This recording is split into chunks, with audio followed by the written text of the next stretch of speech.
Turbo! Turbo! Turbo! Turbo!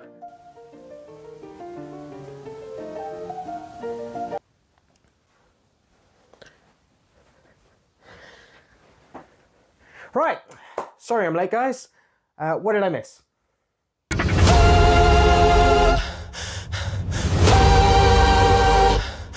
Hello everyone and welcome back to another video on the ESC Harry channel. I hope you're all doing very well today. I'm going to be discussing the 3 countries that have recently returned to Eurovision and what is next.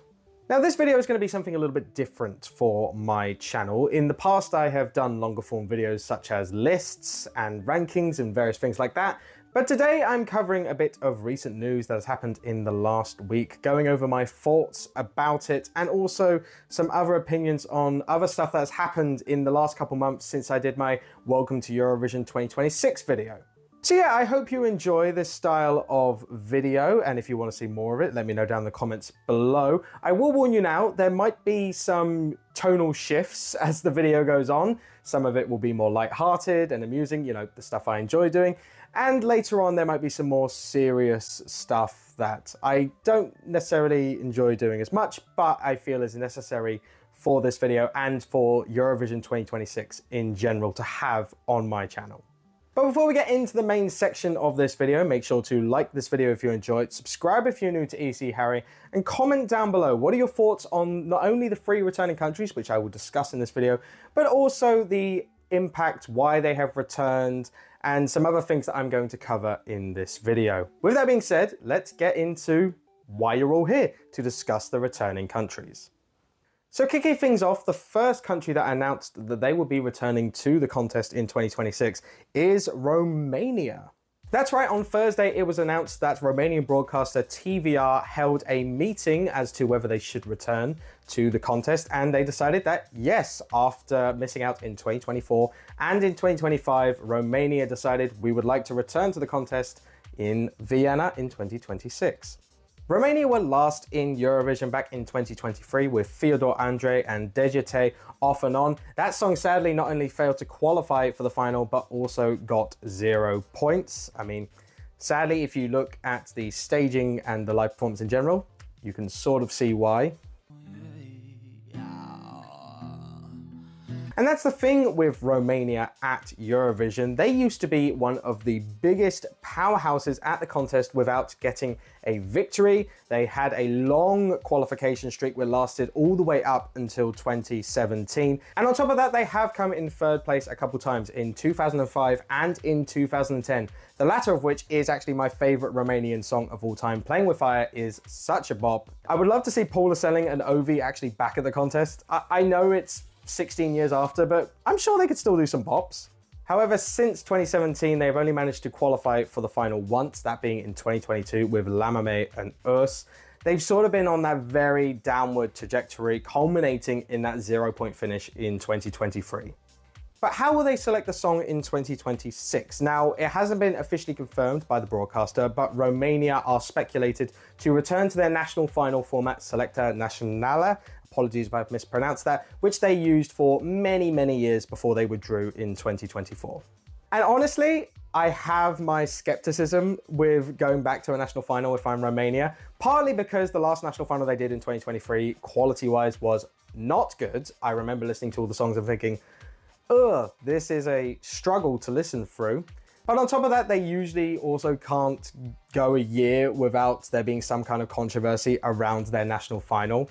I remember there being a big one in 2019 due to their voting system. Basically, that year, Romania had 6 jury members taking part, including the likes of Emily de Forest, Denmark's winner in 2013 for Eurovision, and Deben and William Lee Adams from Wee Wee Blogs. Each jury member that year was given a set of votes which contributed to 1/7 of the final result. The other 7th of those results was given by the Romanian public. Basically, they had the same amount of impact as one jury member. And as you can imagine, that did lead to some controversy. The overall winner of Romania's national final that year was Esther Pioni with On a Sunday. However, that only scored 3 points with the televote, with the actual winner of the televote, Dear Father, only coming in 2nd place overall because it didn't do as well in the jury. And in case you didn't work this part out, with it being 6/7 jury vote and 1/7 televote, because Devon and William Lee Adams were both individually given their own unique set of votes, it meant that WeWeBlogs, a Eurovision content creator site, was given more power over who was going to represent Romania at Eurovision than the Romanian public themselves. So yeah, that is one of the many controversies surrounding Romania's national final when it comes to Eurovision. I didn't actually watch that national final back in 2019, but I am aware that the jury members were live and you could see them on TV. So I can imagine at some point WeWeBlogs interacted with the artist like this. So I have a very uncomfortable question to you. Do you have a Pinterest account? No. Okay, I know that didn't actually happen, but don't lie, you could picture that happening. But despite that, I am hoping Romania can improve on their results from before they just left the contest and go back to that pre-2017 form when they were a regular qualifier and also challenging near the top 10. Funnily enough, another bit of news on Thursday that we got was from a Eurovision fan site called Eurovision Fun, which told us that in 2 weeks' time, there would also be another return to the contest. Right, well, 2 weeks' time's a bit far away, but you know, we can wait. We're patient for returns. We love seeing them. So we'll just get back to our day jobs for 2 weeks, relax, and then we'll come back as soon as we hear the news. So we'll be right back in 2 weeks' time. We'll be back. Right, here we go. The next day. What's this about Bulgaria again? That's right, the very next day. No, it was actually on a Friday, Esther. Stay in the Romania section, please. It was announced that Bulgaria are returning to the contest for the first time since 2022. Now, this news was somewhat speculated a few weeks beforehand, as it was announced that the broadcaster BNT had just changed the director, who apparently was a lot more interested in Eurovision than the previous one. But with it being Bulgaria, we were still skeptical. We'd heard in the past that they had little interest in returning, but seemingly their interest has grown all of a sudden. Don't ask why, we'll come on to that later. Now, Bulgaria is a country that started off quite poorly in their Eurovision run. They debuted in 2005, and between that year and 2013, they only managed to qualify for the final once. They took a break after then, but then returned in 2016, and let me tell you this for a fact. Their run between 2016 and 2021 is one of the best song quality runs in Eurovision history. Genuinely, it is one of the hardest challenges ranking all those songs. Like, If Love Was a Crime is fantastic. Beautiful Mess, fantastic. Bones, my favorite Bulgarian entry of all time and my winner that year. Sadly, they took a break in 2019. We're ignoring that part. Victoria, Tears Getting Sober, amazing. And Growing Up is Getting Old, Victoria's song, also fantastic. I would argue even better than Tears Getting Sober. I know that's an unpopular opinion, but I love both of them. Both Victoria's songs are great. However, despite that glorious run, which resulted in qualifications every single year, their intentions weren't as strong and real, despite what Intelligence Music Project said in 2022, and they failed to qualify, which marks the last time to this day that Bulgaria took part in the contest. However, they are back, and apparently they are going back to a national final for the first time since 2013. A little bit skeptical about this, purely because their run between 2016 and 2021 was all internal. However, there is some great quality artists in Bulgaria, some real untapped potential in my opinion. So if they can just get all of them into a national final, make it a proper good national final with solid performances and everything like that, then there's no reason Bulgaria can't get back to that golden era in terms of song quality and performance for them. And the final country for now that is returning to the contest in 2026 was announced on Monday, and I feel a few more people were expecting this to be a return. I referenced it earlier on in the video. It is Moldova. That's right, Bulgaria announced in a press conference that they'd be returning to the contest after missing out 2025. They were originally scheduled to take part in 2025, actually hosting a national final auditions period as well. However, the Moldovan broadcaster decided to pull out at the last minute due to a combination of low finances and also lack of song quality in said national final. However, the language they used in their statement saying they were going to withdraw in 2025 did lean to suggest that they would return sooner rather than later, and well, it's definitely sooner. It's the following year, 2026. Now, Moldova have already announced that they will be returning to a national final format to decide their entry. However, it seems like it will be a revamped national final. It will be taking place on the 17th of January in Arena Chisinau. Yes, they're upgrading how many people can watch their show. If anyone's seen a previous Moldova national final, it is impressive that they've got the budget to upgrade to an arena. However, one key change to the national final this year is the fact that the live auditions will not be broadcast to the public. And because of that, I feel it is appropriate to have a moment's silence for fans who are unlikely to see Tudor Bumback perform this national final season.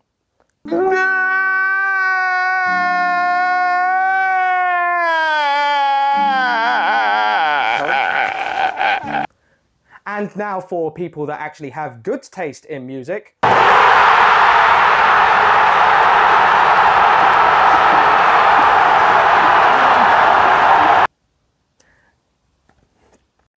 Sorry, had to.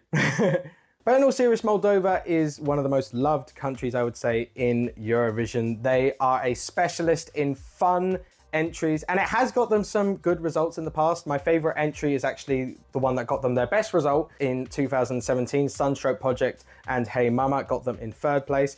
And look, you never know what you're going to get with Moldova, so I'm just excited to see what they bring in 2026. So those were the 3 countries that are returning at the time of recording. There are a couple other rumours about some potential returns, some potential debuts as well. In particular, looking at North Macedonia, who seems to flip-flop from, no, we're definitely not returning this year, definitely not, 2027 at the earliest, definitely not, to, oh, maybe we'll be back, maybe, we will have to see. It's a bit like the hokey cokey with North Macedonia. You put your confirmation in, you put your confirmation out, in, out, shake it all about, and you get Junior Eurovision somehow. That's how North Macedonia seems to work. And in terms of debuts, you got Kazakhstan potentially debuting at the contest. That one, I feel in particular, we will not find out until after the events happening in about a month's time with the EBU, as it was previously discussed in the last EBU meeting in the summer. So I don't expect to hear anything on that until at least a month's time. It's going to be announced tomorrow after I upload this video, isn't it? But aside from that, I have to say I am thrilled to have these countries back. I am always a more the merrier when it comes to Eurovision, so to have countries returning is great for me. I was thrilled to hear the announcement of Romania, thrilled to hear the announcement of Bulgaria, and thrilled to hear the announcement of Moldova. But I suppose now we've got to come on to the what's next section of this video. And to fully understand what's next, we have to cover the why. Why are these 3 countries returning, and why were they all announced within a matter of days of each other? Now, of course, it could just be complete coincidence with the timing and the fact that all 3 of these countries were all planning on coming back. After all, Bulgaria with their new director for the broadcaster, Romania tend to have flip-flopped the last couple of years anyway, and Moldova said that they would be back sooner rather than later. However, while that is a possibility without knowing the full facts, I feel like the timing in particular makes it unlikely.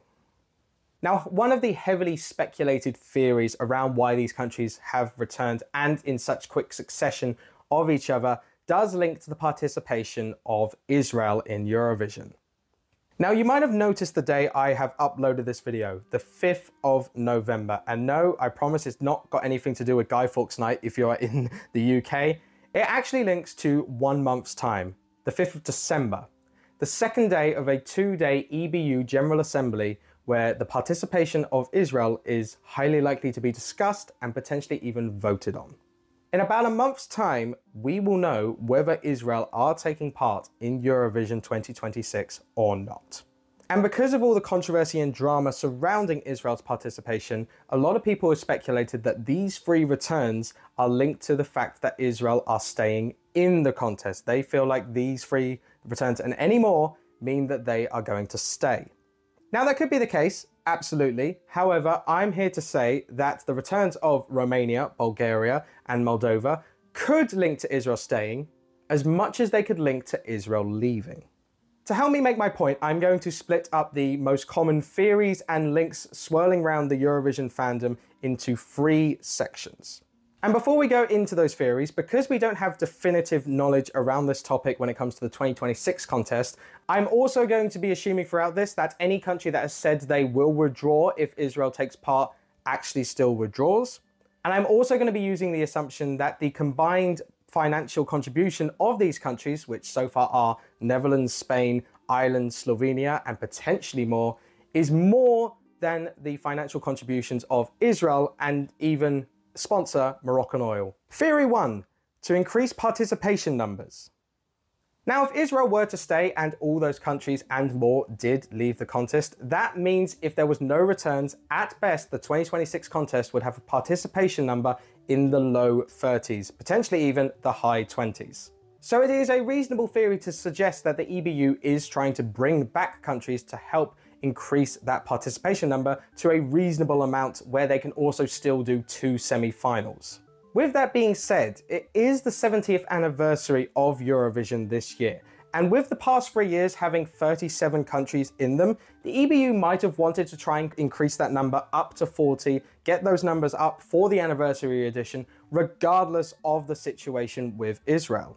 And surely in theory, if they wanted as many participants as possible for an anniversary edition, then losing one country is less detrimental to that goal than losing at least 4.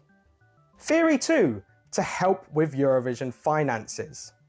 Each broadcaster taking part in Eurovision does have to pay a participation fee to take part, essentially.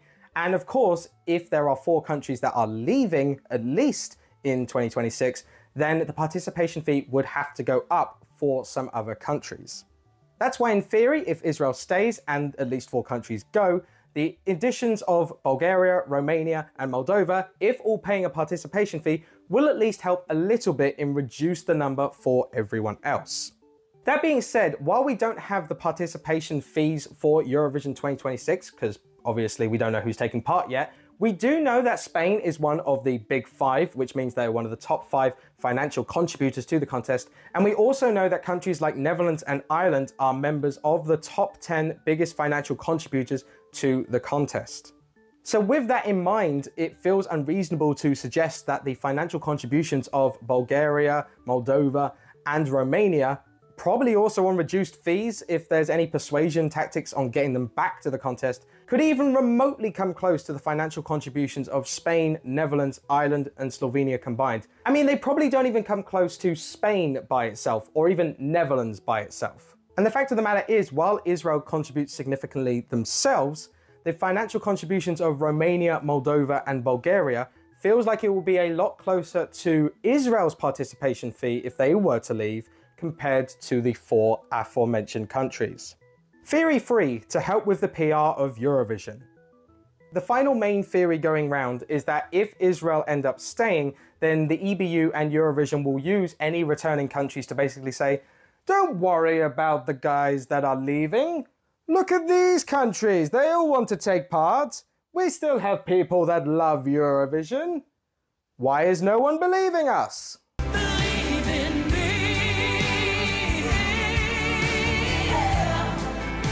And yes, I can see the logic behind that theory, but also I have 2 reasons why I would disagree with it. Number 1, it won't work if that's what they're going for. It won't work. But also, I feel like with Israel's participation, you are going to get bad PR focused around Eurovision regardless, just from different sources. To use an example from another world I'm heavily linked with, football. A few weeks ago here in the UK, Birmingham police announced that fans of MacLeod Tel Aviv, a football team from Israel, could not travel and attend the game against Aston Villa in the Europa League, taking place actually this Thursday at the time of recording. Now, the reason they banned them is because they saw fans of MacLeod Tel Aviv, in particular the Ultras, as a danger to fans of Aston Villa and just in general civilians of Birmingham, which, for those that don't know, is one of the most ethnically diverse areas in the UK. This decision came about not because necessarily of the actions in Gaza, but mainly because of the actions of the fans itself in places like Amsterdam, where they caused havoc around the city and also were seen chanting things such as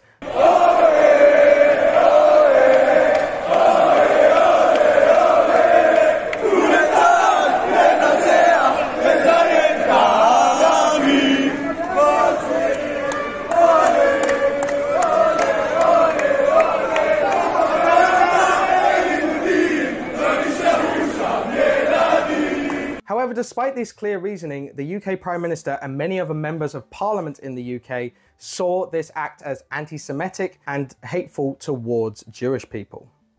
Now, whether you agree with the Birmingham Police's decision or not is sort of a moot point. My point here is this. If Israel were to be kicked out of Eurovision next month, then there will be backlash from certain countries, like probably the UK, saying that this is an anti-Semitic decision and that this is hateful towards the people of Israel and Jews, regardless of looking at the other factors surrounding it. So overall, to sum this part up, could the returns of Romania, Bulgaria and Moldova link to Israel staying in the contest? Yes. Could they also link to Israel leaving the contest? Yes. I'm not saying either scenario is as likely as the other. I'm just saying that both scenarios are as plausible as each other and both should be considered. Now, I fully appreciate that that section worked a lot of theories and speculation and didn't really answer fully why these countries have returned to the contest, or more importantly with this video, what's next. So now we've had that section revolving around speculation and theories, let's turn to facts. And the most important fact here is what I mentioned earlier. On the 4th and 5th December, the EBU General Assembly will happen and there will be a decision definitively about Israel's participation in Eurovision 2026. Whether you agree with me or whether you disagree with me, I will leave you with this piece of advice because I feel it's important regardless of where you stand in this argument. Throughout the last few months, not just with the returns that I've discussed in this video, the news in Eurovision has been full of speculation and the unknown. And on a personal note, it has caused me a lot of stress, a lot of depression, and a lot of mental health issues. Again, as someone that loves the contest and wouldn't be where they are in the YouTube world, but also just in life without the contest. And I'm sure some other people here can relate to that. Some other people have felt this stress and concern with all the speculation and the unknown. So with that in mind, 1 month away from the EBU General Assembly, let's focus on the facts. On the 4th and 5th of December, there is an EBU General Assembly meeting. In that meeting, will be likely discuss the participation of Israel, and coming out of that meeting, we will know whether Israel are taking part in Eurovision or not. So let's focus on that definitive nature.